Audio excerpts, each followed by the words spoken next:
And welcome to part 2 of riding around Launceston.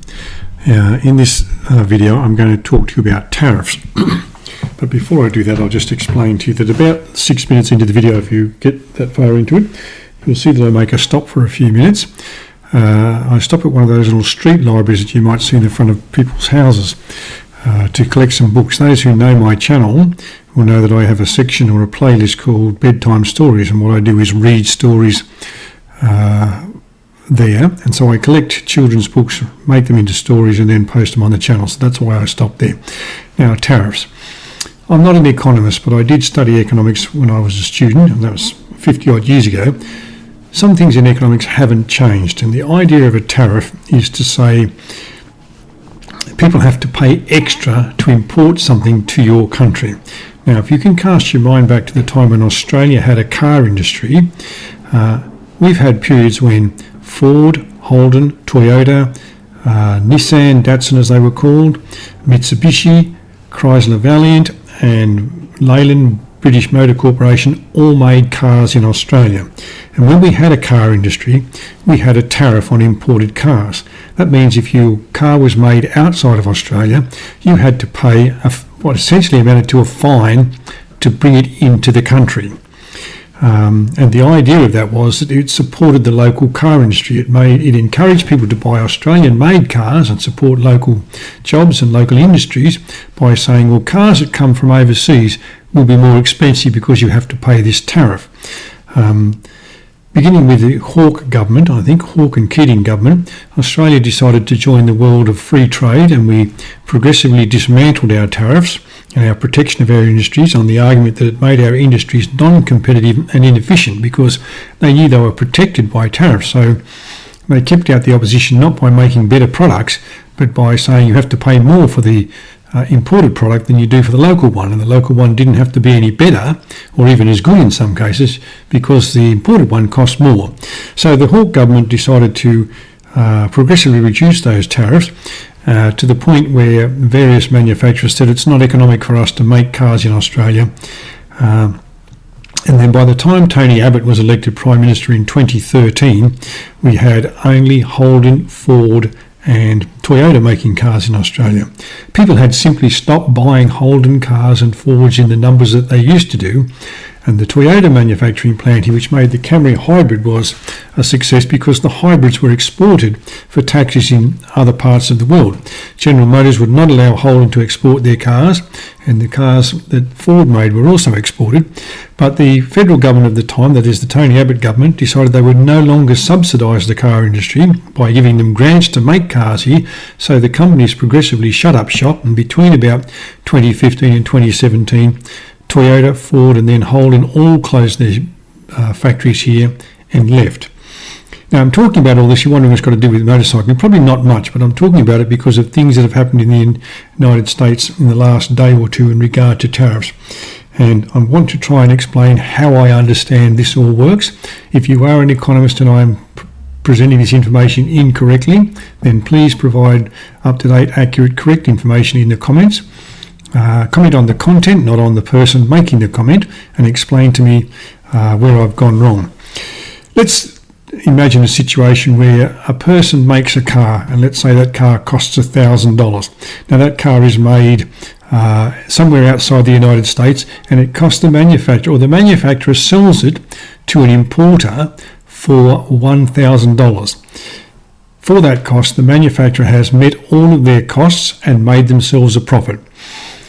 The importer has to put a profit on top of that. Let's say they put $20 profit on top of that. So your car, $200, sorry. Let's say they put $200 profit on. So your car is now being sold. The imported car is now $1,200. But the government says no. This is the United States government says no. Any cars imported to United States, in other words, not fully made in the United States, will face a tariff of 25%. So that means on the $1,000 car, you are now paying $250 extra. Now the importer doesn't pay that cost, the importer passes it on to the dealer. So the car came into the United States at $1,000. The manufacturer made their profit. The importer put their profit on top of that, and we're saying it's $200. Then they had to add on another $250 to pay the government, but they don't pay that either. They sell the car to a dealer, and the dealer pays the $1,200 because they've got to pay the importer's profit. Then they sell the car. So they've got to tack their little bit of profit on. Let's say they put another $200 on to cover all of their costs and still make a profit. So the car that was $1,000, then $1,200 because of the importer's profit, now $1,400 because of the dealer's profit. But on top of that, there's $250 that goes to the United States government. Now that $250 tariff is paid for by the consumer, the person who buys the car. Now, of course, the consumer can say, well, I just won't buy that car. I won't buy an imported car. I'll buy an American-made car. And that is the purpose of the tariff. The idea is to encourage you to buy American-made cars. And that's fine and dandy, providing, first of all, that you actually want an American car rather than a Chinese car or a Japanese car or a European car or any other car that's not made in the United States. It's fine and dandy providing that the car that you are now forced to buy is as fuel efficient as the one you might have bought and is of the same quality. If it is the case that the locally made car is of poorer quality because it's now protected and doesn't need to be as good because the imported car is now 25% more expensive, therefore the local car industry can be less efficient, less innovative and be less concerned about quality because you are being almost forced to buy that car whether you want it or not. That's all fine and dandy. So the idea is that you will buy American-made cars and that will boost American jobs. And that sounds fine in theory. However, the United States government has said, well, not only are we going to impose this 25% tariff on cars that are imported, we're going to impose the 25% tariff on parts that are put into cars that are made in the United States if the part was not itself made in the United States. Now that means cars that are made in Canada, Mexico, Thailand, Korea, wherever else, first of all, pays this import duty. But let's supposing you have a component of your car that is made overseas, for example in China, and it's made in China because China has all the supply chain materials to be able to make this part. They can make it cheaper than you can make it in America. They can make it efficiently and they can send it to you on a ship and you can install it in your car and you can still keep your car at a competitive price. Now the manufacturer in China doesn't pay the tariff. The importer in China, in the United States, doesn't pay the tariff. The manufacturer of the car doesn't pay the tariff. The 25% tariff goes on the cost of the screen when it's in the car and is added to the cost of the car when it goes to the dealer to be sold to you, the consumer. Now you could say, well, the manufacturer has three choices. Choice number one, I won't put that thing in my car anymore. Let's suppose it's the engine, the transmission, the brake system or something like that, something that's essential to the car. You obviously cannot then refuse to put that in the car. You could say, well, it's an optional thing. I don't need an infotainment screen, for example. I'll just put dials. But consumers these days expect infotainment screens. They expect those infotainment screens will do a myriad of things as well as control the climate and tell you the speed of the car and all that stuff. You'll be able to watch YouTube and they'll be able to stream their music and listen to podcasts and use a GPS. So people expect that device, if it's the screen, for example, to be in the car. And if you say, I'm not going to put one in my car, then you can probably expect to sell less cars than your competitors who will put it in their car and either and probably certainly not will pass on the cost of the screen and the tariff to the consumer. So one option is say, well, we're not going to put that device in that thing in our car anymore. A second option would be to say, well, we'll find another supplier. And that's fine and dandy too. If you can find another supplier within the United States, not North America, but within the United States, in other words, if it's made in Canada or made in Mexico, it still attracts the 25% tariff, which ultimately the consumer pays. So if you can find another manufacturer, the same part made by a local manufacturer, then of course that is an option for you. The third option would be to say, well, the manufacturer will make this part themselves. And there are some problems with that option as well. The problem might be that, first of all the materials that you need to make this particular part might be readily available in China or Korea or wherever it's made at the moment, but they're not readily available in the United States, so they have to be imported, and quite likely if any of those materials are imported and end up in the car, then the device that you're putting in would still attract the 25% tariff. But on top of that, to decide, well, we'll just make this part ourselves, you've got to find land, you've got to get approval from all sorts of authorities, the local authority, the state government, so forth, in order to build a factory. You've got to find the workforce to build the factory. You've got to train the workforce in how to make whatever the device is that you're going to make, whatever the part is that you're going to make.